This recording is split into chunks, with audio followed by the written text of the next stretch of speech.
നായയുടെ രഹസ്യം. അപ്പോൾ ആ നായ തന്റെ രൂപം മാറി സാക്ഷാൽ ധർമ്മദേവനായി യമധർമ്മൻ മാറി. ധർമ്മബോധത്തിൽ യുധിഷ്ഠിരൻ ഉന്നതനാണോ എന്നു പരീക്ഷിക്കാനാണ് ധർമ്മദേവൻ നായയുടെ രൂപത്തിൽ കൂടെ വന്നത്.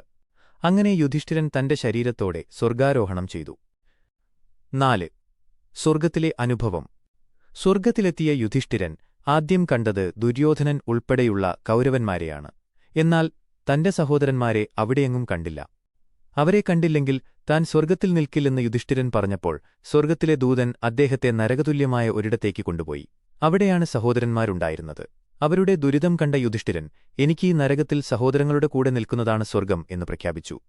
യുധിഷ്ഠിരൻ ഈ പ്രഖ്യാപനം നടത്തിയ ഉടൻ തന്നെ ആ സ്ഥലം സ്വർഗതുല്യമായ ഒരിടമായി മാറി.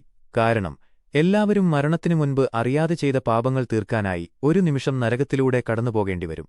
യുധിഷ്ഠിരനും അതുപോലെ ചെയ്യേണ്ടിവന്നു. തന്റെ സഹോദരങ്ങളോടുള്ള സ്നേഹം കാരണം ആ നരകം പോലും സ്വർഗമായി മാറി. ഇങ്ങനെ പാണ്ഡവരും ദ്രൗപദിയും അവരുടെ കർമ്മഫലങ്ങൾ പൂർത്തിയാക്കി സ്വർഗത്തിൽ പ്രവേശിച്ചു.